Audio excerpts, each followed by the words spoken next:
જઈને આવ્યા? હા, જઈને. શું કીધું? શું વાત કરી? એનો ઉલ્લેખ નહીં કર્યો. અરે એમને ખ્યાલ છે કે એમને ખબર યોગવાસિષ્ઠ આપે. એને ક્યાંથી ખબર? એટલે એમને તો ઘણી વખત એમને નિરપેક્ષ સત્ય આપ્યું છે. એટલે એને આઈડિયા નહીં આવ્યો હોય, એટલે ખ્યાલ નહીં આવ્યો હોય.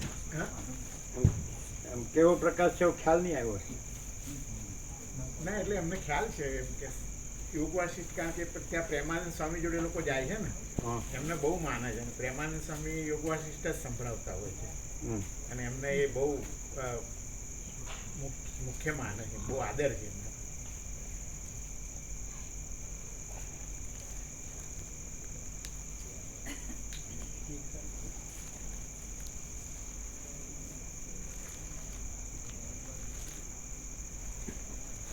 આજે અમદાવાદમાં હતા? હા, અમદાવાદમાં હતા, પણ એ પેલા ગાંધીનગર પેલા ગુરુમાન ત્યાં આવવાના હતા ને, મળવા આવ્યા.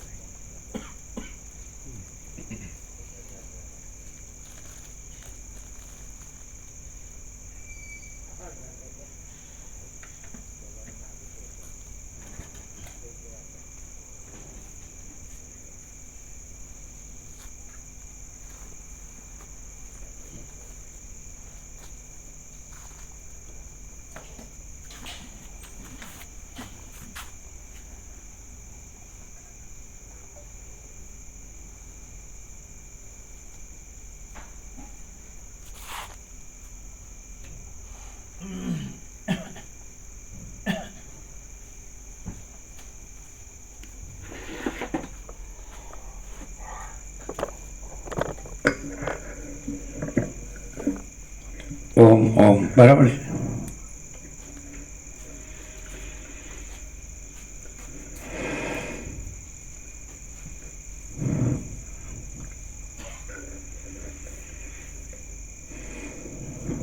પરમ ચિદાકાશ, પરમ જ્યોતિ, અખંડ જ્યોતિ, અનંત પૂર્ણ પરમ ચિદાકાશ, પરમ શાંતિ, स्वयं सिद्ध, स्वयं प्रकाश, स्वयं पूर्ण, स्वस्वरूप, यही सब कुछ है, इसके सिवा कुछ नहीं है। शून्यभास, अनंत कोटि, महाकल्पो है ही नहीं। वशिष्ठ राम स्थिति प्रकरण राउंड 38मो राउंड।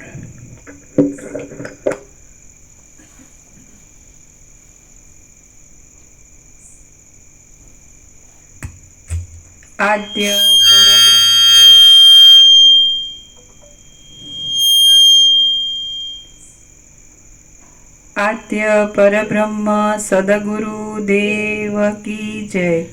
ओम श्री परमात्मने नमः। श्री योग वासिष्ठ महारामायण स्थिति प्रकरण पेज नंबर 460 460 सर्ग 28मो। ત્રણ દૈત્યોની સાથે દેવતાઓએ પુનઃ દારૂણ યુદ્ધ શરૂ કર્યું। આ 28મા સર્ગમાં ફરીવાર થયેલું દેવતાઓનું અને દૈત્યોનું યુદ્ધ કે જે દામ આદિ ત્રણ સેનાપતિઓને પ્રબળ વાસના ઉત્પન્ન કરવાના હેતુથી લાંબા કાળ સુધી ચાલ્યું તેનું વિસ્તારથી વર્ણન કરવામાં આવશે। વશિષ્ઠ બોલ્યા, હે રામ, જેમ સમુદ્રનો તરંગ કિનારાની પૃથ્વી ઉપર શબ્દ કરીને ત્યાં જ અંતર્ધાન થઈ જાય છે, તેમ ભગવાન બ્રહ્મા દેવોને એટલા વચન કહીને ત્યાં જ અંતર્ધાન થઈ ગયા। જેમ પવનો કમળોની સુગંધને લઈને વનોની પંક્તિમાં જાય, તેમ દેવો બ્રહ્માના વચનને ગ્રહણ કરી પોતપોતાની દિશાઓમાં ગયા। જેમ ભ્રમરો સુશોભિત કમળોમાં વિશ્રામ લે છે, તેમ દેવતાઓએ સુંદર અને સ્થિર કાંતિવાળા પોતાના ઘરોમાં કેટલાક દિવસો સુધી વિશ્રામ લીધો। પછી પોતાના ભાગ્યનો ઉદય કરનારો કોઈ શુભ કાળ પ્રાપ્ત થતા દેવોએ પ્રલયકાળના વાદળાઓના નાદ જેવો યુદ્ધના દુંદુભીઓનો ડંકો કર્યો. આ સમયમાં અંતરિક્ષમાં રહેલા દેવતાઓનું પૃથ્વી પર ઊભેલા દૈત્યોની સાથે સમય વિતાવનારું યુદ્ધ ફરીવાર ચાલ્યું. ત્યાં તલવાર, બાણ, સાંગ, મુદગર, મુસલ, ગદા, ફરસી, ચક્ર, શંખાકાર આયુધો, અશની, પર્વતો, શિલાઓ, અગ્નિઓ, વૃક્ષો, સર્પના જેવા મોઢાવાળા આયુધો અને ગરુડ આદિના જેવા મોઢાવાળા આયુધોના સમૂહો બંને સૈન્યો ઉપર ચાલવા લાગ્યા. માયાથી બનાવેલા આયુધોરૂપી અત્યંત ગાઢ પ્રવાહવાળી પાષાણો, પર્વતો અને લાખો વૃક્ષોના પરસ્પર પછડાવાથી ભારે કોલાહલવાળી અને ચાલાક પુરુષોને પણ તાણી જનારી યુદ્ધરૂપી નદી તે સમયે સઘળી દિશાઓમાં ભારે વેગથી ચાલવા લાગી. એ યુદ્ધરૂપી નદીના મધ્ય પ્રવાહમાં ઉલ્મુક, ત્રિશૂળ, પર્વતો, પ્રાસ, તલવાર, ભાલા, બાણો, તોમર અને મુદગરો વગેરેના સમૂહો ચાલવા લાગ્યા. ત્યાં સઘળી દિશાઓમાં મેરુ પર્વતને આંટો લેનારી અશની નામના અસ્ત્રોની વૃષ્ટિથી ફાંટાઓ પડી ગયા અને પર્વતોમાં જુદા જુદા પ્રવાહોથી ચાલનારી ગંગાના જેવી તે નદી દેખાવા લાગી. ત્યાં માયા પ્રકટ થઈ. તે માયા પૃથ્વી આદિ 5 ભૂતોના ભયંકર આકારોવાળી હતી અને તેમાં દેવો ને અસુરો પરસ્પર મારતા હતા અને માર ખાતા પણ હતા. તે જાણે વનોના સમૂહની જ બનેલી હતી. દેવતાઓ, દૈત્યો અને સિદ્ધ લોકોએ કરેલા ઉપાયોથી તે માયા શાંત થઈ જતી હતી. વળી પાછી તેવી જ માયા પ્રકટ થતી હતી અને તેવી જ પ્રકટ થયા છતાં પણ એની એ છે કે બીજી છે એ જાણવું કઠિન થઈ પડતું હતું.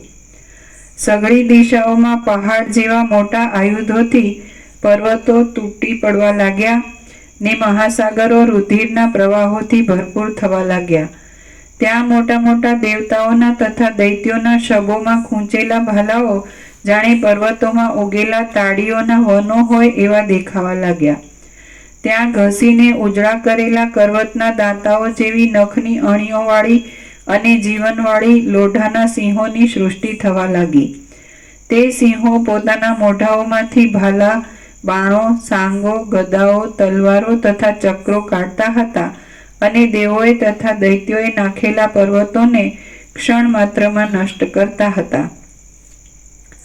ત્યાં સર્પોની પંક્તિઓ ઉડી રહી હતી. સર્પોના નેત્રોમાંથી જાણે ઊંચી જ્વાળાઓવાળા અગ્નિઓ ઝરતા હતા. આથી જાણે તડકાઓથી દિશાઓનો દાહ બતાવતા પ્રલયકાળના 12 સૂર્યો પ્રગટ્યા હોય તેમ તે જણાતા હતા. તે પંક્તિ સમુદ્રમાં ડૂબેલા, ઉડતા અને લાંબા એવા પર્વતોની પંક્તિ જેવી શોભવા લાગી.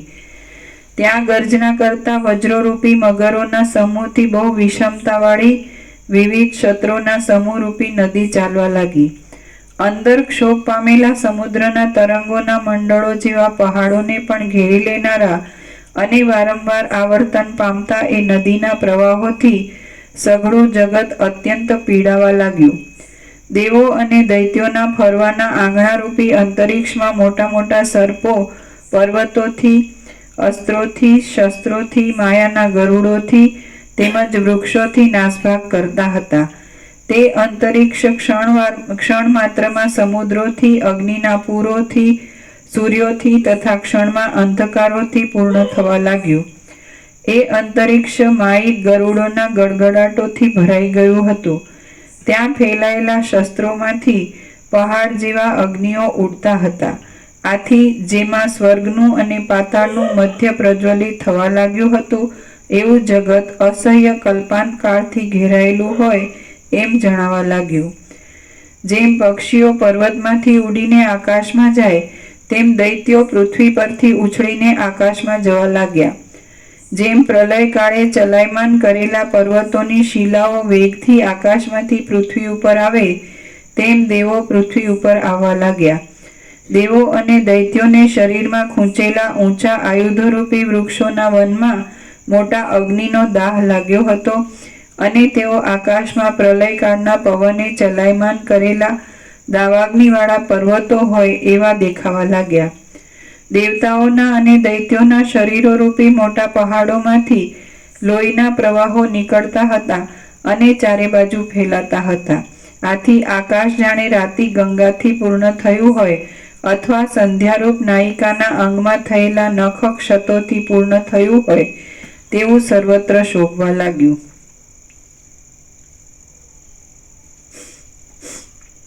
યુદ્ધના નીતિ માર્ગમાં વિચક્ષણતા ધરાવનારા અને સઘળા મોટા પર્વતોના શિખરોને ભાંગી નાખનારા દેવતાઓ અને દૈત્યો જાણે ઉત્સવના સમૂહમાં હાથીઓના કુંભ સ્થળો ઉપર જુદા જુદા રંગ વરસાવતા હોય તેમ ચારે બાજુ એકબીજાઓની ઉપર પર્વતોની, જળોની, અનેક પ્રકારના ઉગ્ર આયુધોની અને અનેક પ્રકારના અશની નામના શસ્ત્રોની એક સામટી વૃષ્ટિઓ કરવા લાગ્યા. યુદ્ધના પ્રૌઢ આટોપને નહીં છોડતા વ્યાકુળ થયેલા દેવો તથા દૈત્યોના અંગો એકબીજાના શસ્ત્રોથી કપાઈ જતા હતા અને તેમના હસ્તોમાંથી શસ્ત્રો પડી જતા હતા. તેઓ વાદળા ઉપર ફરતા હતા, તેથી જાણે મોટા હાથીઓના બચ્ચાઓની પીઠો ઉપર ચડી બેઠા હોય તેમ તેઓ શોભવા લાગ્યા. કપાયેલા માથા, હસ્તો, ભુજાઓ તથા સાથળોના અત્યંત બીભત્સ સમૂહો ઉગ્ર વાદળાઓના સમૂહો જેવા લાગતા હતા, તેમજ આકાશમાં તથા દિશાઓમાં ઉડતા તીડો જેવા લાગતા હતા. તેઓથી જગતની અંદર સૂર્યમંડળ પર્યંત સર્વ દિશાઓ તથા પર્વતોના સમૂહો છવાઈ ગયા. ત્યાં નાદ કરતા યોદ્ધાઓએ બળપૂર્વક ફેંકવાને લીધે શસ્ત્રો વચમાં તૂટી જતા હતા અને પરસ્પરમાં અથડાવાથી ભાંગી જતા હતા. એ શસ્ત્રો તેમજ યુક્તિપૂર્વક ગોફણ આદિ યંત્રોથી ફેંકાયેલા પથરાઓના સમૂહો નીચે પડતા હતા, તેથી પૃથ્વી ફાટી જતી હતી અને તે જાણે ટુકડે ટુકડા થઈ જતી હોય એવી જણાતી હતી. ત્યાં વરસતા આયુધો, શિલાઓ, પર્વતો તથા વૃક્ષોના પરસ્પર ઘર્ષણને લીધે તેમજ યોદ્ધાઓના મેરુ પર્વત જેવા કઠિન શરીરો પરસ્પર ઘસાવાને લીધે ઉગ્ર શબ્દો ઉત્પન્ન થયા હતા અને તેથી અંતરિક્ષમાં તડાકા ધડાકા થતા હતા. આથી કલ્પનો અંત આવી લાગ્યો હોય એવી રણભૂમિ જણાતી હતી. એ બ્રહ્માંડમાં પ્રચંડ પવનને લીધે નીચે જળ તથા અગ્નિ ક્ષોભ પામ્યા હતા અને ઊંચે સૂર્ય ક્ષોભ પામ્યો હતો. એ બ્રહ્માંડ મહામાયાવી દેવતાઓથી અને દૈત્યોથી વ્યાપ્ત થયું હતું. લોકાલોક પર્વતના વિભાગો રૂપી તેની ભીંતો તથા ખૂણા તૂટી પડતા હતા. આથી તે કલ્પના અંત જેવું ભયંકર દેખાવા લાગ્યું. પહાડ જેવા મજબૂત શસ્ત્રોથી તૂટીને બહુ જ ઉડતા શિખરો ગુફાઓમાં ભરાયેલા પ્રચંડ પવનોના શબ્દોથી જાણે દુઃખનો નાદ કરતા હોય તેમ બરાડા પાડતા અને અંદર રહેલા સિંહોના શબ્દોથી જાણે ઘૂઘવતા હોય એવા ઘણા ઘણા પર્વતોના શિખરોથી સઘળી દિશાઓ અત્યંત છવાઈ ગઈ. માયાની નદીઓ, માયાના સમુદ્રો, માયાના યોદ્ધાઓ, માયાના વાદળાઓ, માયાના અગ્નિથી થતા દાહો, માયાના વૃક્ષો, દેવતાઓના તથા દૈત્યોના શબો, મોટી મોટી શિલાઓવાળા પર્વતો, બાણો, તલવારો સજાવેલી સાંગો, ગદાઓ, અસ્ત્રો અને શસ્ત્રો રણભૂમિની અંદર વાયુએ ઉડાડેલા પાંદડાઓના જથ્થાની પેઠે વચ્ચે વચ્ચે ઘૂમતા હતા. મોટા મોટા પર્વતોની પાંખ જીવડા, લોકોની આવજાને રોકનારા અને કોઈથી ખસેડી શકાય નહીં એવા હાથીઓના સૈન્યના ભયંકર શરીરોથી સઘળી દિશાઓ તરત જ વ્યાપ્ત થઈ ગઈ. પડી જતા યોદ્ધાઓના શરીરોથી, મોટા મોટા પર્વતોથી અને પ્રચંડ વાયુએ પાડી નાખેલા દેવનગરોથી એ રણભૂમિ ભરાઈ ગઈ. તે સમયે તેમાં બ્રહ્માંડના મધ્યરૂપ ગુફા બહુ જ ભયંકર દેખાવા લાગી.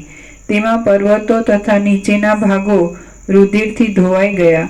તેનું અંતરિક્ષ ભારે ઘોંઘાટથી ઘેરાઈ ગયું અને રાક્ષસો તથા પિશાચો તેના રુધિરના નદોમાં આહાર વિહાર કરવા લાગ્યા. તે સમયમાં એ યુદ્ધ અનેક વિચારોથી ફેલાતા ભય આદિ વિકારોને ઉત્પન્ન કરતું હતું. તે જરાવારમાં ઉત્પન્ન થતા અને જરાવારમાં નાશ પામતા સુખ દુઃખોને બતાવતું હતું અને તે સારા નરસા લોકોની પરસ્પરમાં થતી ભીડથી તે થયું હતું. આમ તે યુદ્ધ ત્યારે સંસાર જેવું દેખાતું હતું. શ્રી યોગ વાસિષ્ઠ મહારામાયણમાં સ્થિતિ પ્રકરણનો દામ વ્યાલ કટ પુનર્યુદ્ધ વર્ણન નામનો સર્ગ 28મો સમાપ્ત. સર્ગ 29. 3 દૈત્યોને દેહાભિમાન થવાથી તેઓની થયેલી હાર.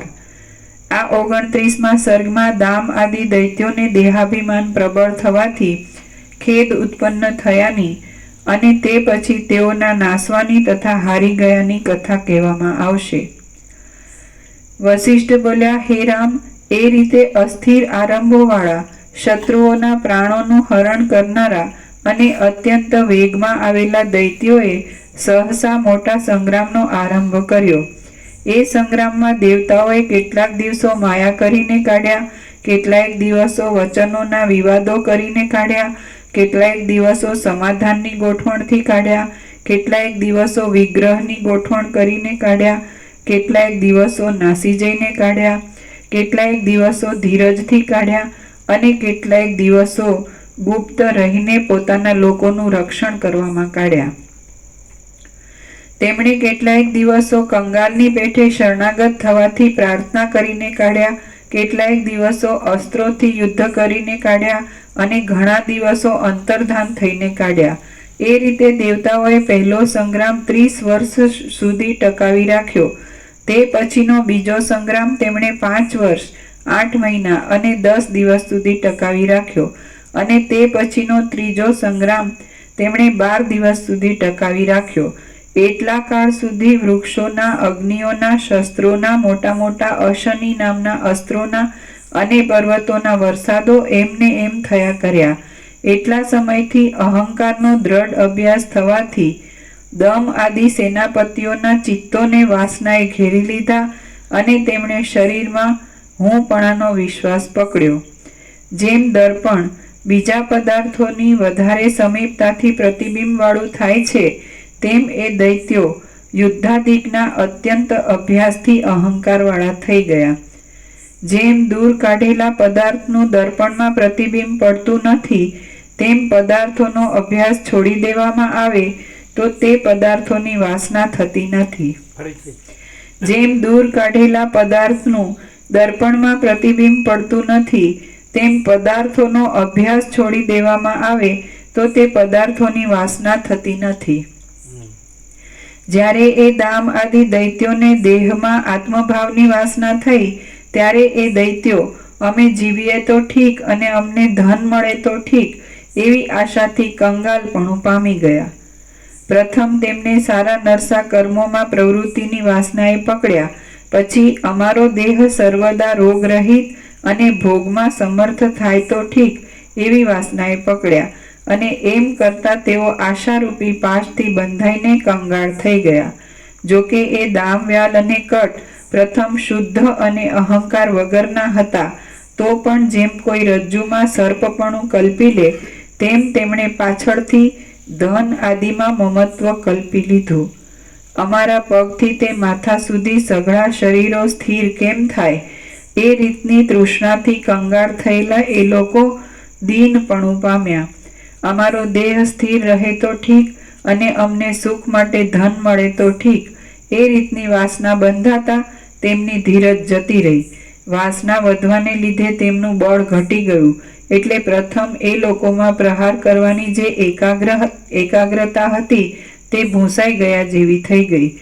આ જગતમાં અમે અમર શી રીતે થઈએ એવી ચિંતાથી એ દૈત્યો પરવશ થઈ ગયા અને પાણી વિનાના કમળોની જેમ રાખ થઈ ગયા. દેહમાં અહંકાર પામેલા એ લોકોને સ્ત્રીઓમાં, અન્નોમાં અને પાનોમાં સારાપણાનો અભિનિવેશ થયો, એટલે તેમને મહાભયંકર અને જન્મ મરણના પ્રવાહમાં નાખનારી રુચિ ઉત્પન્ન થઈ. આમ થતાં જેમ મદોન્મત્ત હાથીની બીકથી હરિણો વનની ગરજવાળા થાય, તેમ તેઓ રણમાં મૃત્યુની બીકથી જીવવાની ગરજવાળા થયા. રખીને અમે મરી જઈએ એવી ચિંતાથી તેમના ચિત્ત પરવશ થઈ ગયા. પછી જે સંગ્રામમાં ઇન્દ્રનો ઐરાવત હાથી કોપ કરીને ફરતો હતો, તેમાં તેઓ મંદ મંદ ફરવા લાગ્યા. મરણથી ભય પામેલા અને શરીરનું રક્ષણ કરવા ઈચ્છતા એ દૈત્યોનું બળ ઘટી ગયું, તેથી દેવોએ તેમને દબાવી દીધા. જેમ અગ્નિઓ કાષ્ઠ ક્ષીણ થઈ જતા હોમેલા હવીને બાળી શકે નહીં, તેમ તેઓ બળ ક્ષીણ થઈ જતા મોઢા આગળ ઊભેલા શત્રુને પણ મારી શક્યા નહીં. માર મારતા દેવોની આગળ તેઓ મચ્છર જેવા થઈ ગયા. તેઓના શરીરો અત્યંત ઘવાઈ ગયા અને તેઓ બીજા સામાન્ય યોદ્ધાઓ જેવા થઈ ગયા. જાજુ શું કહું, દેવો વેગથી મારવા આવ્યા ત્યાં મરણની ફાળમાં પડેલા એ 3 સેનાપતિઓ રણભૂમિમાંથી નાસી જ ગયા. દેવલોકમાં પણ પ્રખ્યાતિ પામેલા અને સઘળા દૈત્યોના મુખી એ દામ, વ્યાલ અને કટ નામના 3 દૈત્યો આમ ભય પામીને નાઠા એટલે નાસવા લાગેલું તેમનું સૈન્ય પણ પ્રલયકાળના પવને ઉડાડેલા તારાઓના સમૂહની જેમ આકાશમાંથી ચારે બાજુ આમ તેમ ચાલ્યું ગયું. એ સઘળા દૈત્યો ચારે બાજુ મેરુ પર્વતની કુંજોમાં, શિખરોની ટેકરીઓમાં, સમુદ્રના કિનારાઓમાં અને વાદળાઓના સમૂહોમાં પહોંચ્યા. તેઓ સમુદ્રની ચકરીઓના ખાડાઓમાં, ધરતીના ખાડાઓમાં, મગર આદિ ક્રૂર જીવોવાળી નદીઓમાં, દિશાઓના અંતોમાં અને દાવાનળથી સળગતા વનોમાં ગયા. વળી તેઓ બાણોથી કપાઈ ગયેલા પ્રદેશોમાં, ગામોમાં, નગરોમાં, સિંહ આદિ ક્રૂર પ્રાણીઓવાળા વનોમાં અને નિર્જળ ભૂમિઓના દાવાનળોમાં પડ્યા. તેઓ લોકાલોક પર્વતના છેડાઓમાં, પર્વતોમાં, નદોમાં, આંધ્ર દેશમાં, દ્રાવિડ દેશમાં, કાશ્મીર દેશમાં અને ઈરાન દેશમાંના નગરોમાં પહોંચ્યા. વળી તેઓ જેમના તરંગો સમુદ્રના અનેક સ્થળમાં ફેલાય છે એવા ગંગાજળની ઘટાઓમાં, સમુદ્રના બીજા બેટોની અંદર નખાયેલી ઝાડોમાં અને જાંબુની ઝાડીની લતાઓમાં જઈને પડ્યા. આમ પડેલા સર્વ દૈત્યો પહાડ જેવા આકારના હતા. તેમનામાંના કેટલાયકના અંગો તથા પગ ફાટી ગયા હતા અને કેટલાયકના હાથ તથા બાહુઓ તૂટી ગયા હતા. કેટલાયકની આંતરડારૂપી તાંતો વૃક્ષોની શાખાઓમાં વળગી રહી હતી. કેટલાયકને લોહીના ધોધ નીકળતા હતા. કેટલાયકના મુકુટો ઊંધા થઈ ગયા હતા. કેટલાયકના માથાઓ વિપરીત થઈ ગયા હતા. કેટલાયકના પગ છોલાઈ ગયા હતા અને કેટલાયકની ક્રોધના આવેગથી આંખો બહાર નીકળી હતી. પડતા પડતા પણ જેઓ આયુધોવાળા હતા તેમના આયુધોને અને કવચોને દેવતાઓએ બળથી, માયાથી તથા બાણોથી કાપી નાખ્યા. ત્યાં દૂરથી પડવાને લીધે કેટલાયક દૈત્યોના અનેક પ્રકારના આયુધો અને વસ્ત્રો ઊંધા થઈ ગયા અને નીચે પડી ગયા. તેમના માથાના ટોપ ગળામાં લટકી રહ્યા હતા અને તેના ચટચટ શબ્દથી ભયંકર ભીતિ લાગતી હતી. તેમના શિખાભાગ પર્વતોના શિખરોની ટોચ ઉપર લાગી રહ્યા હતા, તેથી દેહ માત્ર લટકી રહ્યા હતા. કેટલાયક દૈત્યો શિમળાઓના દુષ્ટ વૃક્ષોમાં દ્રઢ રીતે પડ્યા, તેથી તેમના અંગો શિમળાઓના કાંટાઓથી વિંધાઈ ગયા. મોટી મોટી શિખાઓની ઉપર પડવાથી કેટલાયકના માથાઓના સેંકડો ટુકડા થઈ ગયા. જેમ વરસાદ વરસતા રજકણો જળમાં ગુમ થઈ જાય છે, તેમ યુદ્ધમાં દેવતાઓના સઘળા આયુધો અને શસ્ત્રો પોતાની ઉપર પડવા લાગ્યા કે તુરત જ સઘળા મોટા મોટા દૈત્યો દિશાઓમાં ગુમ થઈ ગયા. શ્રી યોગ વાસિષ્ઠ મહારામાયણમાં સ્થિતિ પ્રકરણનો અસુર પરિભ્રંશ નામનો સર્ગ 29મો સમાપ્ત. સર્ગ 30મો. યમરાજાએ કરેલી શિક્ષાથી 3 દૈત્યોના થયેલા અનેક અવતારો. આ 30મા સર્ગમાં પાતાળની અંદર યમરાજાએ બાળી નાખેલા એ દામ આદિ દૈત્યોને કાશ્મીર દેશમાં માછલાનો અવતાર આવ્યા સુધીના અનેક અવતારો થયાની કથા કહેવામાં આવશે. વશિષ્ઠ બોલ્યા, હે રામ, એ પ્રમાણે દાનવો હણાઈ ગયા અને દેવો રાજી થયા. ત્યારે ભયથી વિહ્વળ થયેલા દામ, વ્યાલ અને કટ રાખ થઈ ગયા.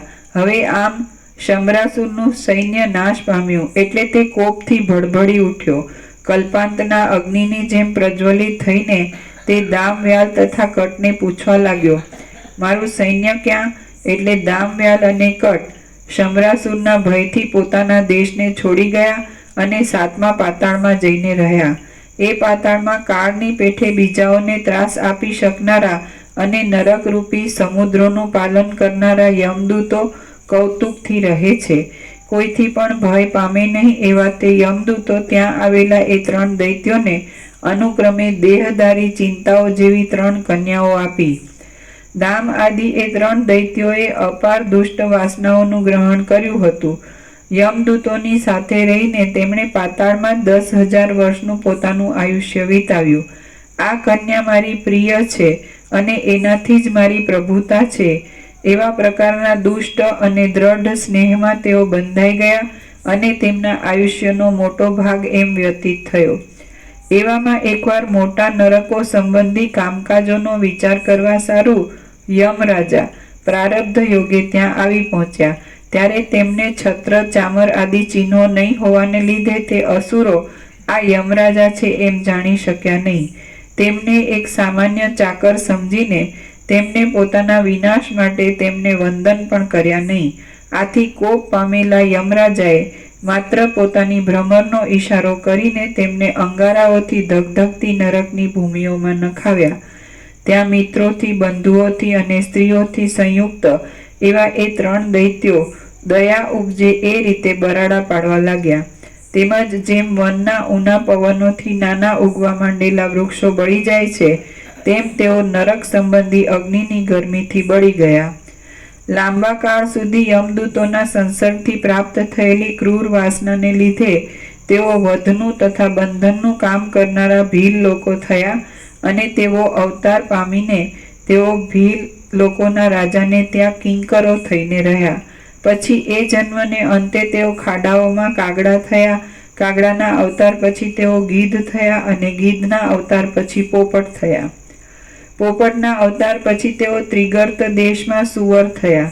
સુવરના અવતાર પછી તેઓ પર્વતોમાં ઘેટા થયા અને ઘેટાના અવતાર પછી તે દુર્બુદ્ધિવાળાઓ મગધ દેશમાં કીડા થયા. હે રામ, દુષ્ટ વાસનાઓથી વ્યાપ્ત થયેલા એ લોકોએ એ રીતે જુદી જુદી વિચિત્ર યોનિઓનો અનુભવ કર્યો અને હમણાં તેઓ કાશ્મીરના વનની અંદર એક ખાબોચિયામાં માછલા થઈને રહ્યા છે. જેમ સમુદ્રમાં તરંગો ઉત્પન્ન થઈને પાછા નષ્ટ થાય છે, તેમ વિચિત્ર અવતારોનો અનુભવ કરી કરીને વારંવાર મરણ પામેલા એ લોકો હમણાં માછલાના અવતારમાં દાવા નળથી ઉકળેલું કાદવ જેવું થોડું થોડું પાણી પીધા કરે છે. જૂના કાદવની પેઠે શિથિલ થઈ ગયા છે અને મરતા નથી તેમ જીવતા પણ નથી. સંસારરૂપી સમુદ્રમાં પડેલા વાસનારૂપી તંતુઓથી પ્રેરાયેલા અને શરીરોરૂપી તરંગોએ ખડની પેઠે લાંબા કાળ સુધી અનેક પ્રદેશોમાં પહોંચાડેલા એ 3 જીવો હજી સુધી પણ અવિનાશી ફળ આપનારા ઉપશમને પ્રાપ્ત થયા નથી. તો હે રામ, વાસનાઓની પ્રબળતા કેવી દારૂણ છે તેનો તમે વિચાર કરો. શ્રી યોગ વાસિષ્ઠ મહારામાયણમાં સ્થિતિ પ્રકરણનો દામ વ્યાલકટ જન્માંતર ચરિત્ર વર્ણન નામનો સર્ગ 30મો સમાપ્ત. સર્ગ 31મો. અર્થહાનિ અને અનર્થ પ્રાપ્તિ અહંકારથી જ થાય છે. આ 31મા સર્ગમાં અહંકારથી જ અર્થની હાનિ અને અનર્થની પ્રાપ્તિ કહેવાશે અને પદાર્થોની સત્તાનો તથા અસત્તાનો ખુલાસો કરવામાં આવશે. વશિષ્ઠ બોલ્યા, હે મહાબુદ્ધિમાન રામ, એટલા માટે તમને સાવચેત કરવા સારું હું હસતા હસતા કહું છું કે દામ વ્યાલ અને કટ તેઓનું જે થયું તે તમારું ન થવું જોઈએ. વિવેકનું અનુસંધાન નહીં કરવાને લીધે ચિત્ત આવી અભિમાનરૂપ આપત્તિને ગ્રહણ કરે છે અને તેથી સહજમાં અનંત જન્મોના દુઃખો પ્રાપ્ત થાય છે. દેવતાઓને પીડનારા શંભરાસુરના સૈન્યનું સેનાપતિપણું ક્યાં અને ક્યાં ગરમીથી તપેલા કાદવના સમૂહમાં જર્જરિત માછલાઓના અવતાર. દેવતાઓના સૈન્યને નસાડનારું મોટું ધૈર્ય ક્યાં અને ભીલોના રાજાના દરબારમાં ક્ષુદ્ર કિંકરપણું ક્યાં. અહંકાર વગર કેવળ ચૈતન્યના પરિસ્પંદને લીધે ઉદારપણું તથા ધીરપણું ક્યાં અને ક્યાં મિથ્યા વાસનાઓના આવેશથી અહંકારની નીચ કલ્પનાઓ. શાખાઓથી તથા વાંકા તાતણાઓથી ઘાટો સંસારરૂપી આ વિસ્તરેલો ઝેરી વેલો અહંકારરૂપી અંકુરમાંથી ઉદય પામે છે. આથી હે રામ, સતત પ્રયત્ન કરીને અંદરથી અહંકારને જ ટાળી નાખો અને જે કાંઈ દેહાદિક છે તે હું નથી એવી ભાવના કરીને સુખી થાઓ. આનંદદાયક રસ અને પરમ શીતળતાવાળું પરમાત્મા રૂપ ચંદ્રમંડળ અહંકારરૂપી વાદળાથી ઢંકાઈને અદૃશ્ય થઈ ગયું છે, એ દામ, વ્યાલ અને કટ નામના 3 માયિક દૈત્યો મુદ્દલ હતા જ નહીં, છતાં અસ્તિત્વ પામ્યા. કૌંસમાં જન્મ મરણના પ્રવાહમાં સત્તા હોવાપણું પામ્યા. તેઓ અહંકારરૂપી પિશાચના વળગાડને લીધે હાલ કાશ્મીર દેશના મોટા અરણ્યની અંદર એક નાના તળાવની પાસેના ખાબોચિયામાં માછલા થઈને રહ્યા છે અને ત્યાં શેવાળના ટુકડાઓ માટે ટાંપ્યા કરે છે. રામ બોલ્યા, જે પદાર્થ મુદ્દલ હોય જ નહીં તેનું હોવું સંભવતું નથી, અને જે હોય તેનું ન હોવું સંભવતું નથી, આવો નિયમ છે. હવે એ 3 જણ મુદ્દલ હતા જ નહીં તો તેઓ જન્મ મરણના પ્રવાહમાં સ્થિતિને કેમ પાત્ર થયા એ મને કહો. વશિષ્ઠ બોલ્યા, હે મહાબાહુ, તમે કહો છો એમ જ છે. જે પદાર્થ કોઈ દિવસે કાંઈ પણ હોય નહીં તે પદાર્થ સંસારના પ્રવાહમાં સ્થિતિને પામતો જ નથી, પણ પ્રથમ સૂક્ષ્મ હોય તે આવિર્ભાવથી મોટો થાય છે. હવે તમે જ કહો કે કયા પદાર્થ સત્ય છે અને કયા પદાર્થ અસત્ય છે. તમારી વાત સાંભળીને પછી હું યોગ્ય દ્રષ્ટાંતથી તમને સમજાવીશ. રામ બોલ્યા, હે બ્રહ્મન, આ જે આપણે છીએ તે સાચા જ છીએ, તેથી સંસારના પ્રવાહમાં રહ્યા છીએ, પણ દામ આદિ 3 જણા તો ખોટા જ હતા, છતાં તેમને સંસારના પ્રવાહમાં સ્થિતિ પામ્યાનું કેમ કહો છો? વશિષ્ઠ બોલ્યા, જેમ દામ આદિ દૈત્યો માયામય હોવાને લીધે ખોટા જ હતા, છતાં ઝાંઝવાના પાણીના પૂરની પેઠે સાચા જેવા લાગ્યા હતા, તેમ સૂર, અસુર તથા દાનવો સહિત આપણે પણ ખોટા જ છીએ, અને ખોટા છતાં પણ ચેષ્ટા કરીએ છીએ, જઈએ છીએ અને આવીએ છીએ. રામ પણ જેમ વશિષ્ઠ બોલ્યા, જેમ દામ આદિ દૈત્યો માયામય હોવાને લીધે ખોટા જ હતા, છતાં ઝાંઝવાના પાણીના પૂરની પેઠે સાચા જેવા લાગ્યા હતા, તેમ સૂર, અસુર તથા દાનવો સહિત આપણે પણ ખોટા જ છીએ, અને ખોટા છતાં પણ ચેષ્ટા કરીએ છીએ, જઈએ છીએ અને આવીએ છીએ. રામપણું પણ ખોટું છે અને વશિષ્ઠપણું પણ ખોટું છે.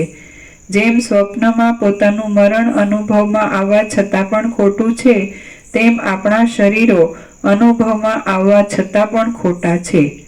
જેમ મરી ગયેલો કોઈ સંબંધી સ્વપ્નમાં જીવતો દેખાવા છતાં પણ વાસ્તવિક રીતે મુએલો જ હોય છે, તેમ આ જગત અજ્ઞાન કાળમાં સાચું દેખાવા છતાં જ્ઞાન થાય ત્યારે ખોટું જ છે. અત્યંત મૂઢ પુરુષને આ જગત ખોટું છે એમ કહીએ તો તે પુરુષ એ વાતને ખોટી જ માને, કારણ કે તત્વ વિચારનો અભ્યાસ કર્યા વિના જગતના સત્યપણાના અનુભવનો નિષેધ મનમાં ઉતરે જ નહીં. અત્યંત મૂઢ પુરુષને આ જગત ખોટું છે એમ કહીએ તો તે પુરુષ એ વાતને ખોટી જ માને, કારણ કે તત્વ વિચારનો અભ્યાસ કર્યા વિના જગતના સત્યપણાના અનુભવનો નિષેધ મનમાં ઉતરે જ નહીં. આ જગતમાં કોઈ પણ માણસને મનમાં જે દ્રઢ નિશ્ચય થઈ ગયો હોય તે નિશ્ચય તત્વ વિચારના અભ્યાસ વિના કદી પણ નાશ પામે નહીં. આ જગત ખોટું છે અને બ્રહ્મ જ સાચું છે એમ જે માણસ વાત કરે છે તે માણસને બીજા મૂઢ માણસ ઘેલા જેવો ગણીને હસી કાઢે છે, બાકી ઘેલો તો પોતે જ છે. આ પ્રમાણે જો કે અજ્ઞાનીની વાતને જ્ઞાની માને નહીં અને જ્ઞાનીની વાતને અજ્ઞાની માને નહીં એ પરસ્પર સરખું છે, તો પણ જ્ઞાની અને અજ્ઞાની સરખા સંભવે જ નહીં. જેમ મત્ત અને અમત્ત સરખા ગણાય નહીં, અંધકાર અને પ્રકાશ સરખો ગણાય નહીં, અને છાયા તથા તડકો સરખા ગણાય નહીં, તેમ જ્ઞાની અને અજ્ઞાની સરખા ગણાય જ નહીં. મૂર્ખ માણસને મોટા પ્રયત્નથી સમજાવવા લાગીએ તો પણ જેમ શબ પોતાના પગથી ચાલી શકે નહીં, તેમ મૂર્ખ માણસ પ્રત્યક્ષ અનુભવમાં આવતા જગતને મિથ્યા માની શકે જ નહીં. મૂર્ખ માણસની આગળ સઘળું જગત બ્રહ્મ છે જ એમ કહેવું પણ બંધ બેસતું ન થાય, કારણ કે તપનો તથા વિદ્યાનો સંસ્કાર નહીં હોવાને લીધે અજ્ઞાનીએ બ્રહ્મનો નહીં પણ જગતનો જ અનુભવ કર્યો હોય છે. હે રામ, જે પુરુષ અત્યંત અજ્ઞાની ન હોય તથા અત્યંત જ્ઞાની પણ ન હોય તેની પાસે જ જગતના અસત્યપણાની અથવા બ્રહ્મથી અભિન્નપણાની વાત કરવી શોભે છે. અત્યંત જ્ઞાની પુરુષ પોતાના સ્વરૂપ વિના બીજું કાંઈ જોતો જ નથી, તેથી તેની પાસે જગતનો નિષેધ કરવો સંભવતો નથી. અત્યંત જ્ઞાની પુરુષ પોતાના સ્વરૂપ વિના બીજું કાંઈ જોતો જ નથી, તેથી તેની પાસે જગતનો નિષેધ કરવો સંભવતો નથી. જેની દ્રષ્ટિમાં જગત હોય તેની પાસે જગતનો નિષેધ કરવો સંભવે, પણ જ્ઞાની તો આ જે સઘળું છે તે કેવળ શાંત પરબ્રહ્મ જ છે એવો સર્વદા અનુભવ કર્યા કરે છે, માટે તેની પાસે જગતનો નિષેધ કરવો કેમ સંભવે? મારામાં મારું સ્વરૂપ વિના, મારામાં મારા સ્વરૂપ વિના બીજું કાંઈ છે જ નહીં, અને જેમ સોનામાં કડા આદિ બીજો આકાર થયો છે તેમ મારામાં કોઈ બીજો આકાર થયો નથી. એ રીતે અત્યંત જ્ઞાની પુરુષ સારી પેઠે સમજે છે, માટે તેની પાસે શું જગતનો નિષેધ કરવો હોય? તેમજ અત્યંત અજ્ઞાની પુરુષ પણ પોતાનામાં પાંચ ભૌતિકપણા વિના બીજું કંઈ જાણતો જ નથી, તેથી જેમ વીંટી વગેરેને જોનારા બાળકની દ્રષ્ટિમાં સોનું હોતું જ નથી, તેમ અત્યંત અજ્ઞાનીની દ્રષ્ટિમાં બ્રહ્મ હોતું જ નથી, માટે તેની પાસે પણ જગતનો નિષેધ કરીને બ્રહ્મનું સ્થાપન કરવાની વાત કરવી સંભવતી નથી. મૂઢ માણસ ખોટા અહંકારમય જ હોય છે, અને તત્વવેત્તા માણસ સાચા આત્મામય જ હોય છે, માટે તેમની પાસે જગતનો નિષેધ કરીને બ્રહ્મનું સ્થાપન કરવાની વાત ઘટે જ નહીં. અત્યંત અજ્ઞાની માણસ પોતાની પેઠે સર્વને દેહમય જ સમજે છે, માટે તેની પાસે હું બ્રહ્મ છું એમ કહેવા બેસીએ તો તે આપણા વાક્યને મૂર્ખાઈ ભરેલું જ ગણે. જેમ કે કોઈ માણસ કહે કે હું તો ઘડો છું, તો એ વાક્ય ગાંડાઈ ભરેલું જ ગણાય. વાસ્તવિક રીતે વિચાર કરતા જગત ખોટું ઠરે છે, એટલા માટે આ આપણે પણ કદી સાચા નથી, અને દામ આદિ દૈત્યો પણ સાચા ન હતા. વિદ્વાનોના અનુભવની રીતે વિચારતા પણ તેઓ અને આપણે અસત્ય છીએ, અને યુક્તિથી વિચાર કરતા પણ તેમનું અને આપણું હોવાપણું સંભવતું નથી. શુદ્ધ, નિરંજન અને જ્ઞાન સ્વરૂપ જે બ્રહ્મ છે તે જ સત્ય છે, અને સત્ય બ્રહ્મ સર્વવ્યાપક છે, શાંત છે, તથા તેનો ઉદય કે અસ્ત કાંઈ પણ નથી. સઘળું જગત શાંત બ્રહ્મ જ છે, અને તેમ હોવાને લીધે શૂન્ય નથી પણ પૂર્ણપણાથી રહેલું છે. હે રામ, એ પૂર્ણ બ્રહ્મમાં આ સઘળી સૃષ્ટિઓ કેવળ તેના વિવર્તરૂપ કૌંસમાં અન્ય રૂપે પ્રતીત થવા રૂપ છે. જેમ તિમિર નામના રોગવાળાની જે પોતાની દ્રષ્ટિ છે તે જ આકાશમાં કેશના ઝીણા ચકરડા આદિ રૂપે પ્રતીત થાય છે, તેમ જે પૂર્ણ સ્વરૂપ છે તે જ આ સૃષ્ટિઓ રૂપે પ્રતીત થાય છે. ચૈતન્યનો સ્વભાવ જ એવો છે કે તે પોતાના સ્વરૂપને જેવા પ્રકારનું ધારે છે તેવા પ્રકારનું જ થોડી વારમાં જુએ છે અને અનુભવે છે. આમ છે એટલા માટે જગત જે અવિદ્યમાન છે તે પણ ચૈતન્યની દ્રષ્ટિથી ક્ષણ માત્રમાં વિદ્યમાન જેવું થઈ જાય છે. જગતમાં કોઈ પણ પદાર્થ સત્ય નથી અને કોઈ પણ પદાર્થ અસત્ય નથી, પરંતુ આ વાત નિસંશય છે કે ચૈતન્ય પોતાના રૂપને જેવું ધારે છે તેવા પ્રકારથી જ તે રૂપે ઉદય પામે છે. જે રીતે દામ આદિ 3 દૈત્યો ઉદય પામ્યા હતા તે રીતે જ આપણે પણ ઉદય પામ્યા છીએ. તે રીતે જ આપણે ઉદય પામ્યા છીએ. જે રીતે દામ આદિ 3 દૈત્યો ઉદય પામ્યા હતા તે રીતે જ આપણે ઉદય પામ્યા છીએ. માટે તેઓ સાચા તો આપણે પણ સાચા, અને તેઓ ખોટા તો આપણે પણ ખોટા. હે રામ, તેઓમાં અને આપણામાં શી વિશેષતા છે? આ મહાચૈતન્ય અંત વગરનું છે, સર્વવ્યાપક છે અને નિરાકાર છે. તેની અંદર જે ભાગ જેવા આકારનું મનન કરે છે તેની અંદર જે ભાગ જેવા આકારનું મનન કરે છે તે ભાગ તેવા આકારથી ઉદય પામે છે.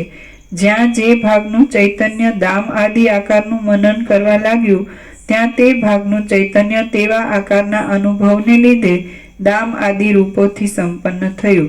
જ્યાં એ ચૈતન્ય તમારા અને મારા વગેરે આકારોનું મનન કરવા લાગ્યું, ત્યાં તેવા આકારોના અનુભવને લીધે તે તેવા આકારોથી સંપન્ન થયું.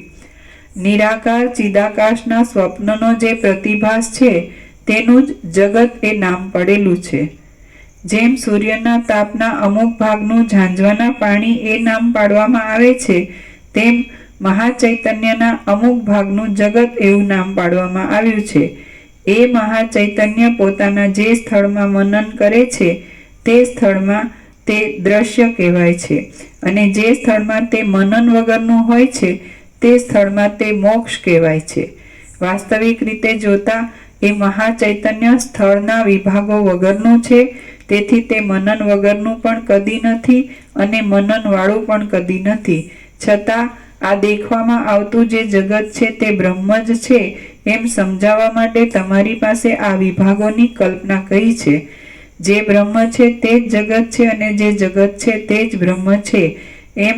જેમ બે પર્યાય શબ્દોના અર્થમાં ભેદ હોતો નથી, તેમ બ્રહ્મ અને જગત એ શબ્દોના અર્થમાં પણ ભેદ નથી. જેમ તિમિરવાળું નેત્ર પોતાના જ પ્રકાશને મોવાડાના ઝીણા ચકરડા જેવો દેખે છે, તેમ અજ્ઞાનરૂપ ઉપાધિવાળું ચૈતન્ય પોતાના સ્વરૂપને જગત છે એમ જાણે છે. મોવાડાનું ચકરડું એ કાંઈ જ નથી, પણ દ્રષ્ટિ જ મોવાડાના ચકરડા રૂપે પ્રતીત થાય છે. તેમ આ દેખવામાં આવતું જગત એ કાંઈ જ નથી, પણ બ્રહ્મ જ જગત રૂપે પ્રતીત થાય છે. ચિદાકાશનો સ્વભાવ જ એવો છે. આરોપની દ્રષ્ટિથી જોતા વ્યાપક મહાચૈતન્યમાં સર્વના આરોપનો સંભવ છે, તેથી આપણા અનુભવમાં આવે છે તે સર્વ સર્વત્ર છે. અપવાદની દ્રષ્ટિથી જોતા તેમાં ક્યાંય કાંઈ પણ નથી અને અનુભવમાં પણ આવતું નથી. આથી જે જગત છે તે શાંત, ભેદરહિત, સત્ય, એક અને પૂર્ણ જ છે. તો એવો નિશ્ચય રાખીને તમે પણ શોક, ભય અને ભેદનો ત્યાગ કરીને પૂર્ણ રૂપે જ રહો. મહાચૈતન્યનું પોતાનું રૂપ અત્યંત શાંત અને સ્વચ્છ છે.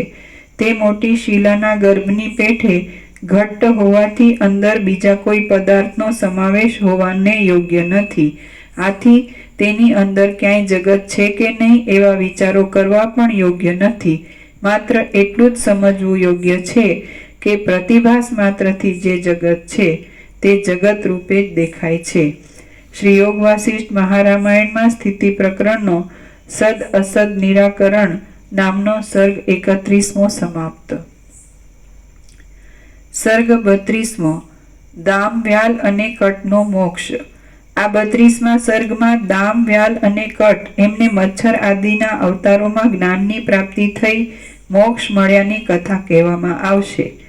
રામ બોલ્યા, હે મુનિ, બાળકની દ્રષ્ટિમાં જેમ યક્ષ તથા પિશાચ હોય છે, તેમ દામ, વ્યાલ અને કટ એ અજ્ઞાનીઓની દ્રષ્ટિમાં જ છે, પણ જ્ઞાનીઓની દ્રષ્ટિમાં નથી. તેમના દુઃખનો અંત કેમ અને ક્યારે આવશે?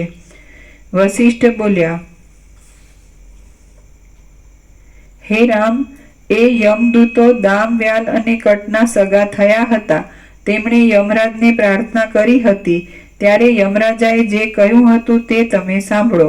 જ્યારે આ દામ આદિ 3 જીવો પરસ્પરથી જુદા પડશે અને પોતાની જૂની સ્થિતિની વાત સાંભળશે, ત્યારે પોતાના તત્વને જાણી તેઓ અવશ્ય મુક્ત થશે. રામ બોલ્યા, હે ભગવાન, 3 જીવો પોતાના વૃત્તાંતને ક્યાં, ક્યારે, કોની પાસેથી અને શી રીતે સાંભળશે એ વાત અનુક્રમથી મને કહો. વસિષ્ઠ બોલ્યા, કાશ્મીર દેશની અંદર મોટા કમળોવાળું તળાવ છે. તેને કિનારે એક ખાબોચિયું છે. તેમાં વારંવાર ઘણી ઘણી માછલાઓની યોનિઓ ભોગવીને એ ચપળ મત્સ્યો ખાબોચિયાની ખરાબી થતાં જ્યારે કાળ ગતિને લીધે પાડા વગેરે પશુઓથી મરણ પામશે, ત્યારે તે જ પદ્મસર કમળના તળાવમાં તેઓ સારસોની યોનિને પામશે. જગતના શણગાર સમા એ સારસ પક્ષીઓ તે તળાવની અંદર રાતા કમળોની પંક્તિઓમાં, બીજી જાતના કમળોની પંક્તિઓમાં, શેવાળના ઉત્તમ વેલાઓમાં, તરંગોના આવર્તનોમાં, તરતા પુષ્પરૂપી હિંડોળાઓમાં, નીલકમળોની લતાઓમાં અને શીતળ વલણોવાળા જળકણોની સમૂહોરૂપી વાદળાઓની પંક્તિઓમાં પ્રેમપૂર્વક ભોગો ભોગવશે. એમ લાંબો કાળ વિહાર કર્યા પછી તેમને અંતઃકરણની શુદ્ધિ તથા વિચાર બુદ્ધિ સારી રીતે પ્રાપ્ત થશે. એ પછી તેઓ જુદા પડશે અને તે પછીના અવતારમાં મુક્તિ પામશે. જેમ વિવેક દ્રષ્ટિથી વિચાર કરતા સત્વ, રજ અને તમ એ 3 ગુણો જુદા પડી જાય છે, તેમ મુક્તિ પામવા સારું પ્રારબ્ધ યોગે એ 3 જીવ જુદા પડશે.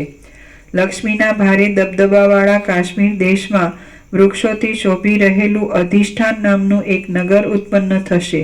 જેમ નાના કમળના મધ્યમાં ડોડી થાય છે, તેમ તે નગરના મધ્યમાં પ્રદ્યુમ્ન શિખર નામનું એક શિખર થશે. તે શિખરની ઉપર જાણે બીજું એક શિખર ઉત્પન્ન થયેલું હોય એવું અને વાદળાઓ સુધી પહોંચેલી મોટી શાખાઓવાળું એક ઉત્તમ ઘર હશે. એ ઘરના ઈશાન ખૂણામાં ઉપરની ભીંતમાં એક કોતર હશે અને તેમાં નિરંતર ચાલતા પવનથી તણખલા હાલ્યા કરતા હશે. એ માળામાં એક વ્યાલ નામનો દાનવ, ચકલા નામનો પક્ષી થશે. પહેલી વાર જ થોડુંક શાસ્ત્ર સાંભળ્યું હોય એવો બ્રાહ્મણ જેમ અર્થ વિનાનું બોલબોલ કરે છે, તેમ તે પક્ષી અર્થ ન સમજાય એવો ચીંચી ચીંચી શબ્દ કર્યા કરશે. તે જ સમયમાં અને સ્વર્ગ જેવા તે જ નગરમાં જાણે બીજો ઇન્દ્ર હોય એવો શ્રી યશસ્કર દેવ નામનો રાજા થશે. ત્યાં તે રાજાના ઘરની અંદર મોટા સ્તંભના પાછળના છિદ્રમાં દામ નામનો દાનવ, કૂણા કૂણા ગણગણાટ કરનારો મચ્છર થશે. અધિષ્ઠાન નામના એ જ નગરની અંદર તે જ સમયમાં રત્નાવલી વિહાર નામનું એક ક્રીડા કરવાનું ઘર થશે. એ વિહાર ગૃહમાં એ ભૂમિપાલનો નૃસિંહ નામનો અમાત્ય હશે. તે મંત્રીને બંધ તથા મોક્ષ હાથમાં રહેલા આમળાની જેમ હશે. તેની બેઠકના ઓરડામાં કટ નામનો દાનવ, કલકલિયો નામનો પક્ષી થશે અને તે રૂપાના પાંજરામાં એ મંત્રીને વિનોદ કરવાનું સાધન થઈ રહેશે. હે રામ, એ નૃસિંહ નામનો રાજમંત્રી દામ, વ્યાલ અને કટ આદિ દૈત્યોની આ શ્લોકબદ્ધ રચાયેલી કથાને લોકની પાસે વાંચશે. પછી કલકલિયો થયેલો તે કટ દાનવ આ કથા સાંભળશે એટલે તેને પોતાની જૂની સ્થિતિનું સ્મરણ થશે. આમ તેને પોતાના જીવરૂપનો બોધ થશે એટલે તે પરમ મોક્ષ પદ પામશે. પ્રદ્યુમ્ન શિખર ઉપરના ઘરની ભીંતની કોતરની અંદર રહેનારો ચકલો પક્ષી પણ ત્યાંના લોકોને મોઢેથી એ કથા સાંભળીને પરમ મુક્તિને પ્રાપ્ત થશે. વળી રાજાના ઘરની અંદર થાંભલાની કોતરમાં રહેનારો મચ્છર પણ પ્રસંગોપાત એ કથા સાંભળી પરમ મુક્તિને પ્રાપ્ત થશે. આમ હે રામ, પ્રદ્યુમ્ન શિખરમાં રહેનારો ચકલો, રાજાના ઘરમાં રહેનારો મચ્છર અને મંત્રીના ઘરની અંદર રહેનારો કલકલિયો એ 3 જીવ આ રીતે મોક્ષ પામશે. દામ, વ્યાલ અને કટનું આ સંપૂર્ણ આખ્યાન તમને કઈ સંભળાવ્યું. હે રામ, એ જ રીતે આ જે સંસાર છે તે શૂન્ય છતાં પણ અત્યંત પ્રકાશિત દેખાતી માયા છે. એ માયા ઝાંઝવાના પાણીમાં જળ બુદ્ધિની પેઠે અજ્ઞાનથી જ લોકોને ભમાવે છે.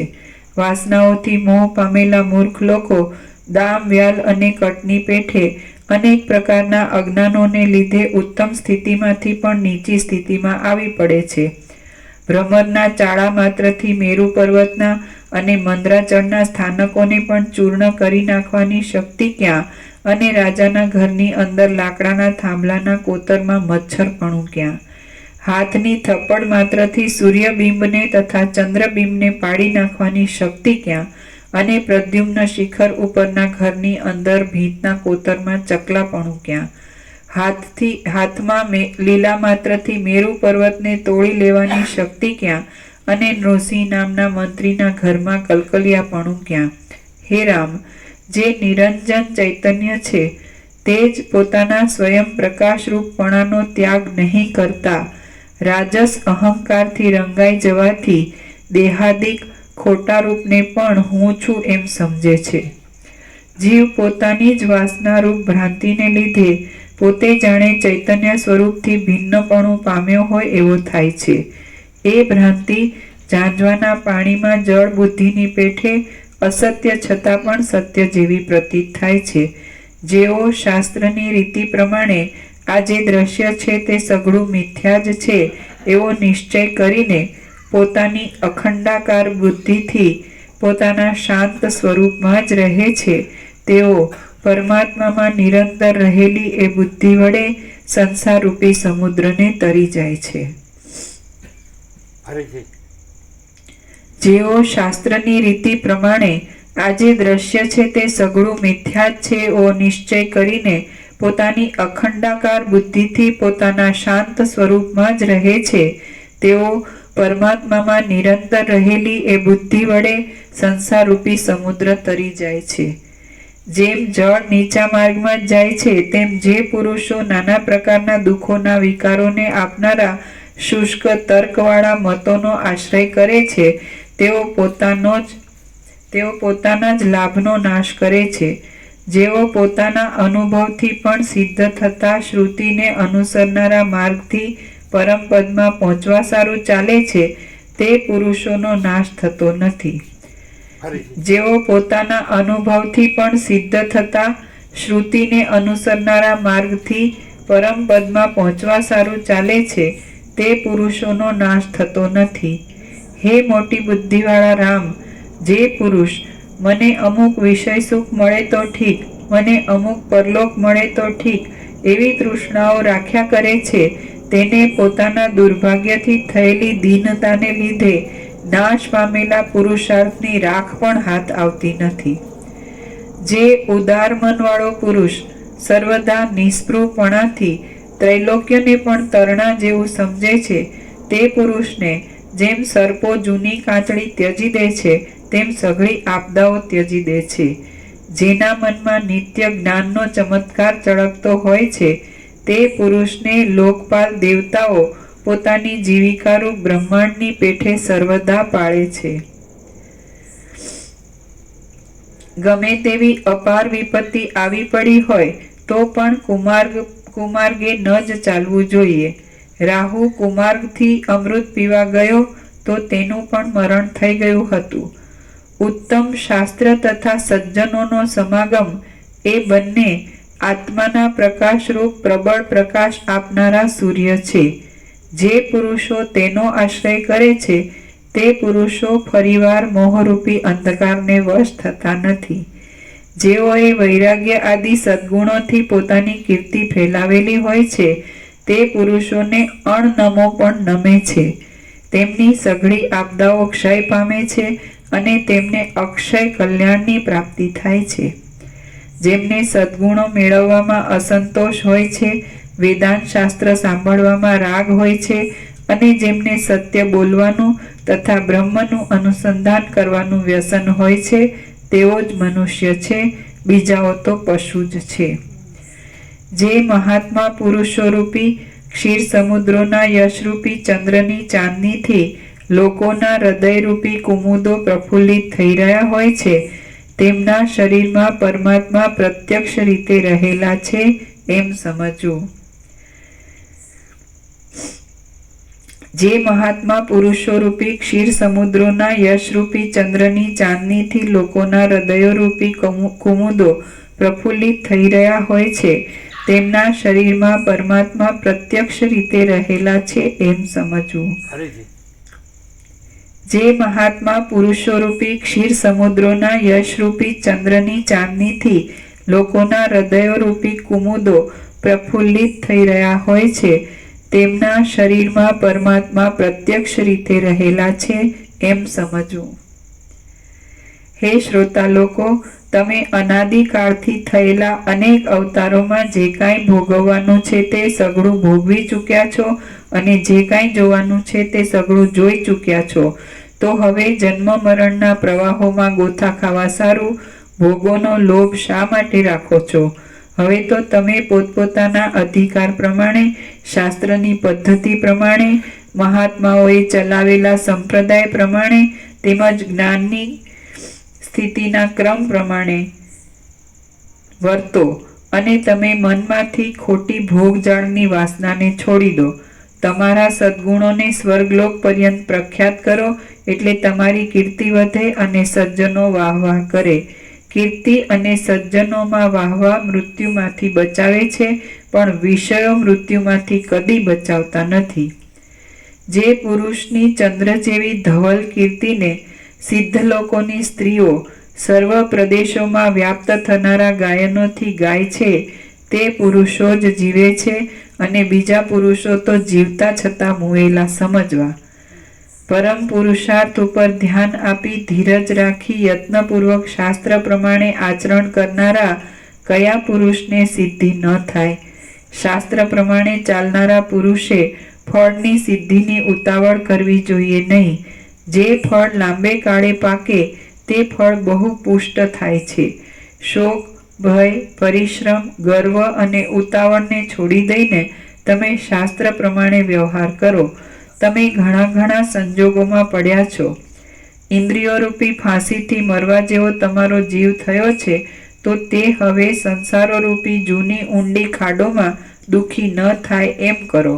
હવે પછી ફરીવાર એક અધમ યોનિમાંથી બીજી અધમ યોનિમાં જવું પડે અને બીજી અધમ યોનિમાંથી ત્રીજી અધમ યોનિમાં જવું પડે એમ કરો નહીં. સજાવેલા બાણોની સેંકડો પંક્તિઓથી જેમાં હાથીઓ કપાઈ જતા હોય તેવા સંગ્રામમાં પણ આ શાસ્ત્ર આપદાઓનું નિવારણ કરે એવું છે. તેનો તમે અવશ્ય વિચાર કરો. આ સંસાર દાવાનળથી તપી ગયેલા દુર્ગંધી કાદવ જેવો છે. તેમાં તમે વારંવાર દુઃખી થતા વૃદ્ધ દેડકાની જેમ તુચ્છ જીવનની આશાને છોડી દો. હૃદયમાંથી ભોગની વાસનાને દૂર કરો. હે આર્ય લોકો, ધનની રકમ એકઠી કરવાથી શું વળવાનું છે? ધનની તૃષ્ણાને છોડી દઈને તમે શાસ્ત્રનો વિચાર કરો. સર્વ પદાર્થોમાં આ બ્રહ્મ છે, આ બ્રહ્મ છે એવી ભાવના કરીને બ્રહ્મનો જ વિચાર કરો. પશુઓની પેઠે કોઈ નીચ લોકોની પ્રેરણાથી ચાલો નહીં. ધન આદિની તૃષ્ણારૂપ ગાઢ અને લાંબી એવી મોટી મોહ નિદ્રા કંગાળપણું આપનારી છે. પરિણામે તે દુર્ભાગ્યપણું કરનારી છે અને સારા ફળથી રહિત છે. તમે તેને ત્યજી દો અને જાગ્રત થાઓ. જેમ સુકાતા જતા ખાબોચિયામાં વૃદ્ધ કાચબો આળસુ થઈને પડ્યો રહે છે તેમ તમે આ સંસારમાં આળસુ થઈને પડ્યા રહો નહીં, પણ જરાની અને મરણની શાંતિને માટે ઉદ્યમમાં મચ્યા રહો. અર્થ કૌંસમાં ધન. અર્થ ધનની સંપત્તિથી અનર્થ થાય છે. ભોગના સમૂહથી સંસારરૂપી રોગ ઉત્પન્ન થાય છે અને સઘળી સંપત્તિઓ એક જાતની વિપત્તિઓ છે.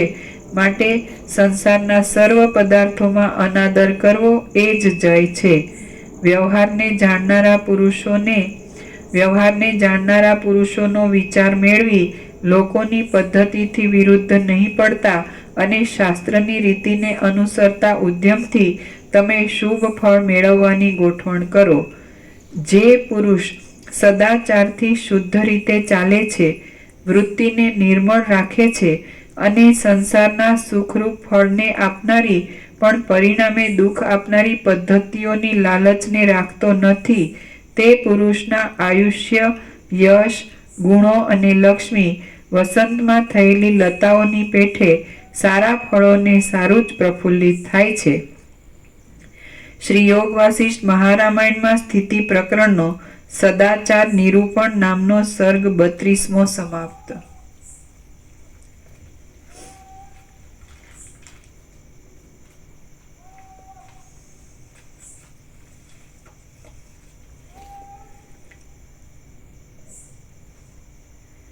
સર્ગ 33મો. શુભ ઉદ્યોગ વગેરેનું વર્ણન અને અહંકારથી બંધન તથા ત્યાગથી મોક્ષ. આ 33મા સર્ગમાં શુભ ઉદ્યોગના મહિમાનું, સજ્જનોના મહિમાનું, સારા શાસ્ત્રોના મહિમાનું, અહંકારથી બંધન થવાનું અને અહંકારનો ત્યાગ કરવાથી મુક્તિ થવાનું વિસ્તારથી વર્ણન કરવામાં આવશે.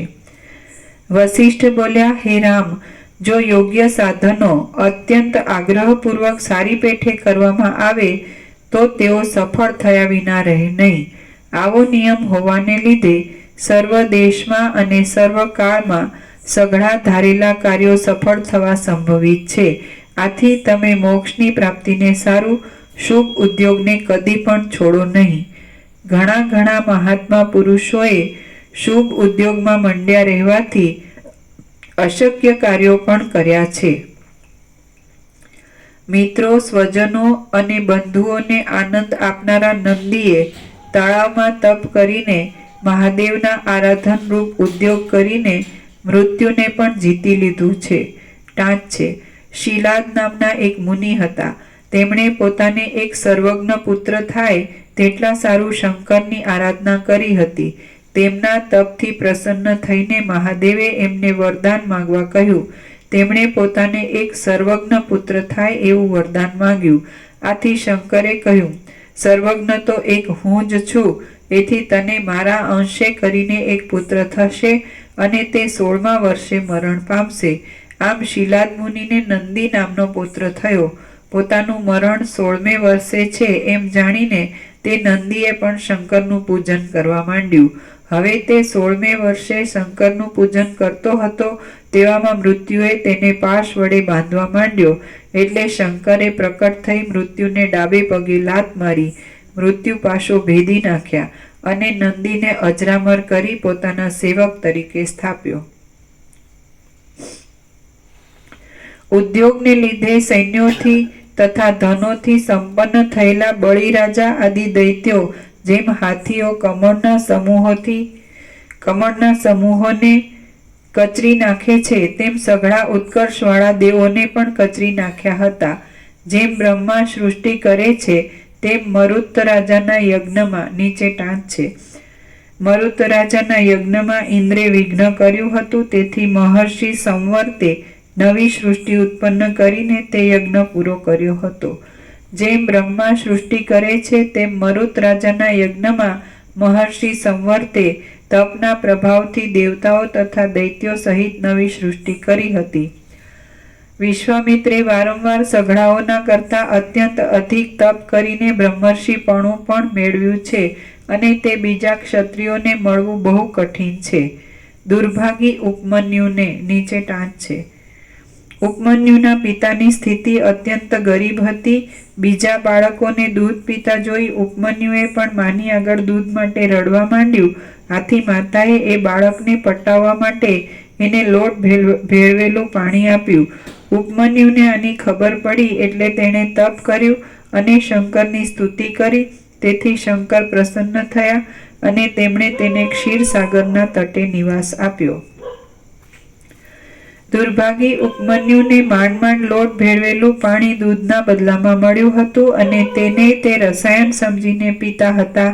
છતાં તેમને તપના પ્રભાવથી ક્ષીર સમુદ્ર મેળવ્યો હતો. ત્રૈલોક્યમાં પ્રખ્યાતિ પામેલા વિષ્ણુ તથા બ્રહ્મા આદિને પણ કાળ તણખલાની પેઠે ચાવી જાય છે. છતાં શ્વેત આદિ નામના મુનિએ તેને ભક્તિથી અને અત્યંત દ્રઢતાથી જીતી લીધો હતો. સાવિત્રી રાજકુમાર સત્યવાનની સ્ત્રી હતી અને યમરાજ તેના પતિને લઈ જતા હતા ત્યારે તે પતિની પાછળ ગઈ અને સ્તુતિ આદિથી તથા યુક્તિ ભરેલા વચનોથી યમરાજને વશ કરીને તેણે પોતાના પતિને યમના હાથમાંથી છોડાવીને જીવતો કર્યો હતો. શાસ્ત્રમાં કહેલા શુભ ઉદ્યોગમાંનો એક પણ ઉદ્યોગ એવો નથી કે જેનું ફળ ન મળે. એટલા માટે તમારે અંતઃકરણમાં વિચાર કરીને ઉદ્યોગથી સર્વોત્તમ મુક્તિ પદ મેળવવું જોઈએ. સુખ દુઃખ તથા જન્મ આદિ દશાઓરૂપ સઘળી ભ્રાંતિઓનું મૂળ કાપી નાખે એવું તો એક આત્મજ્ઞાન જ છે. સુખ દુઃખ તથા જન્મ આદિ દશાઓરૂપ સઘળી ભ્રાંતિઓનું મૂળ કાપી નાખે એવું તો એક આત્મજ્ઞાન જ છે. માટે તેને સારું તમે પ્રબળ પ્રયત્ન કરો. આપદાઓમાં નાખવા માંગતી ભોગોની લાલચોનો નાશ કરવા સારું વિષયોમાં દોષ દ્રષ્ટિ કરવાની ગોઠવણો જ શોધવી જોઈએ. જો કે વિષયોનો ત્યાગ કરવાથી દુઃખ ઉત્પન્ન થાય છે તો પણ તેઓ સામાન્ય દુઃખ ભોગવ્યા વિના પરમાનંદ તત્વનું સુખ મળે એમ નથી. દુઃખ ભોગવ્યા વિના સુખ તે મળે. જો કે બ્રહ્મ નિત્ય પ્રાપ્ત જ છે, તેથી તેની પ્રાપ્તિ સારું શમ આદિ સાધનો રાખવાની જરૂર નથી. તો પણ બ્રહ્મનું નિત્ય પ્રાપ્તપણું જાણવામાં આવ્યું ન હોય ત્યાં સુધી એ સાધનો પરમ પુરુષાર્થ રૂપ છે, બહુ કામના છે અને પ્રથમ બ્રહ્મજ્ઞાનના સુખને પ્રકટ કરનારા છે એમ સમજો. દેહાભિમાનનો ત્યાગ કરી સર્વદા શાંતિનો આશ્રય કરી તથા બુદ્ધિથી પોતાનું આર્યપણું વિચારીને સજ્જનોનું સેવન કરવું જોઈએ. સજ્જનોના સેવન વિના તપો, તીર્થો કે શાસ્ત્રોથી સંસારરૂપી સમુદ્રમાંથી પાર ઉતારવાના કામમાં જય મેળવી શકાય એમ નથી. જેને દિવસે દિવસે લોભ, મોહ તથા રોષ ઓછા થતા જતા હોય અને જે શાસ્ત્ર પ્રમાણે પોતાના કાર્ય કરતો હોય તેને સજ્જન જાણવો. જેને દિવસે દિવસે લોભ, મોહ તથા રોષ ઓછા થતા જતા હોય અને જે શાસ્ત્ર પ્રમાણે પોતાના કાર્ય કરતો હોય તેને સજ્જન જાણવો. એવા સજ્જનોના સંગથી કોઈ દિવસે બ્રહ્મવેત્તા પુરુષોનો સંગ પણ અવશ્ય પ્રાપ્ત થાય છે અને ત્યારે આ દ્રશ્યરૂપ ખટપટનો અત્યંત અભાવ થઈ જાય છે. દ્રશ્યનો અભાવ થાય તો પછી પરબ્રહ્મ જ અવશેષ રહે છે, કારણ કે દ્રશ્યનો અભાવ થતાં જીવ પણ બ્રહ્મમાં જ લય પામે છે. આ દ્રશ્ય કૌંસમાં દેખવામાં આવતું જગત ઉત્પન્ન જ થયું નથી, હતું નહીં, ઉત્પન્ન થશે નહીં અને વર્તમાન કાળમાં પણ નથી જ, પણ જે છે તે કેવળ નિરુપાધિક બ્રહ્મ જ છે. આવા પ્રકારની હજારો યુક્તિઓથી મેં તમને ઉત્પત્તિ પ્રકરણમાં સમજાવ્યું છે. આ પ્રકરણમાં પણ સમજાવતો આવું છું અને હવે પણ જે સર્વ વિદ્વાનોના અનુભવમાં આવેલું છે તે દેખાડીશ. બ્રહ્માંડના સર્વ અનુભવોનું અધિષ્ઠાન પરબ્રહ્મ નામનું મહાચૈતન્ય છે. બ્રહ્માંડના સર્વ અનુભવોનું અધિષ્ઠાન પરબ્રહ્મ નામનું મહાચૈતન્ય છે. તે નિર્મળ છે અને શાંત છે, માટે તેમાં આકાશાદિ સતથી તે નિર્મળ છે અને શાંત છે, માટે તેમાં આકાશાદિ સતથી ઉત્પન્ન થાય છે, અસતથી ઉત્પન્ન થાય છે કે માયાથી ઉત્પન્ન થાય છે. જો તે માયાથી ઉત્પન્ન થાય છે એમ માનીએ તો માયાથી જે ઉત્પન્ન થાય તે મિથ્યા જ હોય, માટે ઉત્પત્તિ થઈ જ નથી એ સિદ્ધ થાય છે. બ્રહ્મમાં આકાશાદિનું ઉત્પન્ન થવું જ સંભવતું નથી. બ્રહ્મ છિદ્રોથી રહિત છે, કુટસ્થ છે અને નિત્ય છે. તેમાં હજારો ટાંકણાઓથી પણ છિદ્રરૂપ આકાશ ઉત્પન્ન કરવું અશક્ય છે. જલાદિકની ઉત્પત્તિ વિશે પણ આ પ્રમાણે જ સમજવું. અચંચળ મહાચૈતન્યમાં માયારૂપ કલ્પિત ઉપાધિવાળો જે અંશ છે તે જ આ જગતરૂપે જણાતા ચમત્કારને ઉત્પન્ન કરે છે અને તે જ આ જગત છે એમ જાણે છે. મહાચૈતન્યમાં માયોપાધિક અંશની કલ્પના કરવાથી ચૈતન્યમાં ભેદ થાય છે એમ સમજવું નહીં. જેટલા જેટલા બ્રહ્માંડના અનુભવો છે તે સઘળા મહાચૈતન્ય રૂપી સૂર્યના કિરણોના સમૂહ જેવા છે. કિરણોના સમૂહ અને કિરણોવાળાનો શો ભેદ છે? આ પ્રમાણે છે. એટલા માટે મહાચૈતન્ય રૂપી સૂર્ય નિર્વિકલ્પ જ છે એમ કહેવું યોગ્ય છે. વિચાર કરવાથી એ મહાચૈતન્યનો જે સાક્ષાત્કાર થાય છે તે જગતરૂપ અનુભવનો અસ્ત છે અને જે સાક્ષાત્કારનો અભાવ છે તે જગતરૂપી અનુભવનો ઉદય છે. જે અહંકાર છે તેનું ખરું સ્વરૂપ જ્યાં સુધી જાણવામાં ન આવ્યું હોય ત્યાં સુધી ત્યાં અહંકાર પરમાત્મામાં મેલરૂપ છે, પણ જો અહંકારનું ખરું સ્વરૂપ જાણવામાં આવે તો અહંકાર પરમાત્મા રૂપ જ, મોક્ષ રૂપ જ થઈ જાય છે. સ્વરૂપથી જાણવામાં આવેલો અહંકાર અહંકાર રૂપ નથી રહેતો, પણ જેમ પાણી પાણીની સાથે એક થઈ જાય છે તેમ પરમાત્માની સાથે એક થઈ જાય છે. અનુભવમાં આવતું અહંકાર આદિ જગત વાસ્તવિક રીતે છે જ નહીં. અહંકાર એ શું છે એવો વિચાર કરતા અહંકારાદિ સઘળું ટળી જઈને અવશ્ય એક ચૈતન્ય જ અવશેષ રહે છે. જેમ પ્રૌઢ બુદ્ધિવાળાઓને આ પિશાચ નથી એમ બોધ કરવાથી અપિશાચમાં થયેલી પિશાચની ભ્રાંતિ ટળી જાય છે, પણ થોડી સમજણવાળા બાળકોને તો આ પિશાચ નથી એમ સેંકડો વાર કહેતા છતાં પણ સંશય જ રહે છે. તેમ અહંકારથી રહિત થયેલાઓને બ્રહ્મમાં થયેલી જગતની ભ્રાંતિ ટળી જાય છે, પણ અહંકારવાળાઓને આ જગત નથી પણ બ્રહ્મ છે એમ સેંકડો વાર કહેવા છતાં પણ સંશય જ રહે છે. જ્યાં સુધી અંદર રહેલી ચૈતન્યરૂપી ચાંદની અહંકારરૂપી વાદળાથી ઢંકાયેલી હોય ત્યાં સુધી તે બોધરૂપી કુમુદિનીને પ્રફુલ્લિત કરતી નથી. હુંપણું ધોવાઈ જાય તો પછી હુંપણાને લીધે કલ્પાયેલા નરક, સ્વર્ગ અને મોક્ષ આદિ ક્યાંથી જ રહે? અર્થાત મોક્ષ આદિની તૃષ્ણા રહેતી જ નથી. જ્યાં સુધી હૃદયમાં હુંપણારૂપ મેઘ વરસ્યા કરતો હોય ત્યાં સુધી તૃષ્ણારૂપી ઇન્દ્રજવની મંજરી પ્રફુલ્લિત થયા જ કરે છે. નિત્ય ચૈતન્યને દબાવીને અહંકારરૂપી મેઘ જ્યાં સુધી રહ્યો હોય ત્યાં સુધી અજ્ઞાનરૂપી અંધારું રહ્યા જ કરે છે અને કદી પણ પ્રકાશ થતો નથી.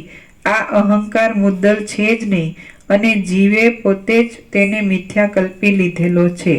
જેમ બાળકે સંભ્રમથી કલ્પી લીધેલો પિશાચ બાળકના દુઃખને માટે જ છે પણ હર્ષને માટે નથી, તેમ તે અહંકાર જીવને દુઃખ માટે જ છે પણ હર્ષને માટે નથી.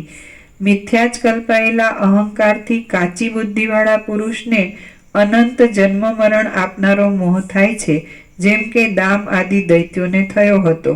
આ દેહ હું છું એવા ભારે મોહથી અધિક બીજું કાંઈ અનર્થભૂત અજ્ઞાન સંસારમાં થયું નથી ને થશે પણ નહીં. સંસારમાં જે કાંઈ આ સુખ અને દુઃખ અત્યંત આવ્યા કરે છે તે સઘળું અહંકારરૂપી ચક્રના મોટા પરિણામ રૂપ છે. અહંકારરૂપી અંકુરને વિચારવાળા મનરૂપી હળથી ઉખેડીને